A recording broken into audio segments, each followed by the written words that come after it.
கூலி மூவியோட மாசான 2 அப்டேட்டை பார்த்துடலாம். வீடியோ பார்த்துட்டு இருக்கவங்க ஒரு லைக் பண்ணிட்டு பாருங்க. ஸோ நம்ம சூப்பர் ஸ்டார் ரஜினி அவர்கள் பார்த்தீங்கன்னா இப்போ ரீசெண்டாக ஒரு ட்வீட் வந்து பண்ணியிருந்தாரு. ஸோ அதில் நான் கூலி படத்தினுடைய ஃபர்ஸ்ட் ஹாப் வந்து பார்த்துட்டேன். ஸோ நல்லா வந்திருக்கு, தரமாக வந்திருக்கு அப்படின்றத வந்துட்டு அவர் சொல்லியிருக்காரு. ஸோ நெக்ஸ்ட் ஒரு அப்டேட் என்ன அப்படின்னா, இந்த படத்தில் பார்த்தீங்கன்னா அமீர் கான் வந்துட்டு இருக்காரா இல்லையா, அவரை வச்சு ஒரு தனி படம் வந்து சூப்பர் ஹீரோ படம் வந்து லோகேஷ் பண்ணுறாரு, அது வந்து கன்ஃபார்ம் தான்.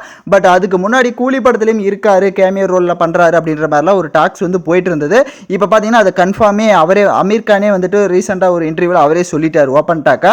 ஸோ நான் வந்துட்டு கூலி படத்துலையும் ஒரு சின்ன கேரக்டர் தான், கடைசியில் தான் வருவேன். ஸோ அது வந்துட்டு ஒரு நல்லா இருக்கும் அப்படின்ற மாதிரி அவரே பார்த்தீங்கன்னா ஓப்பன் டாக்கா சொல்லிட்டாரு. அது சொல்லாமல் இருந்தால் ஒரு சர்ப்ரைஸாக இருந்திருக்கும் நமக்கு. பட் அவர் பார்த்தீங்கன்னா சொல்லிட்டாரு. அது மட்டும் இல்லாமல் நாகார்ஜுனாவும் பார்த்தீங்கன்னா அமீர் கான், உபேந்திரா இவங்களோட கேரக்டர் எல்லாமே வந்துட்டு ஒரு பெரிய ஒரு பெஞ்ச் மார்க் கேரக்டர் அந்த படத்தில் இருக்கும்ன்றது அவரும் பார்த்தீங்கன்னா ஒரு இன்டர்வியூவில் வந்து சொல்லியிருக்காரு. ஸோ அதனால் இந்த படத்து மேலே பார்த்தீங்கன்னா இன்னும் எக்ஸ்பெக்டேஷன்ஸ் அதிகமாக இருக்குது. பட் சர்ப்ரைஸ் எல்லாமே ஒவ்வொரு ஹீரோவாக உடைச்சிட்டு வராங்க. ஸோ அது கொஞ்சம் டிசப்பாயிண்டடாக இருக்கும் இந்த மூவி மேலே. பட் வெயிட் பண்ணுவோம், கண்டிப்பாக August 14 ஒரு சம்பவம் இருக்குது. ஸோ நீங்கள் கூலி படத்துக்கு எந்த அளவுக்கு எதிர்பார்ப்பில் இருக்கீங்க அப்படின்றத மறக்காமல் கமெண்ட் பண்ணிவிட்டு இந்த மாதிரி அப்டேட்ஸ்லாம் தெரிஞ்சுக்கணும் அப்படின்னா நம்ம சேனலை சப்ஸ்கிரைப் பண்ணிவிட்டு லைக் பண்ணிவிட்டு பாருங்கள்.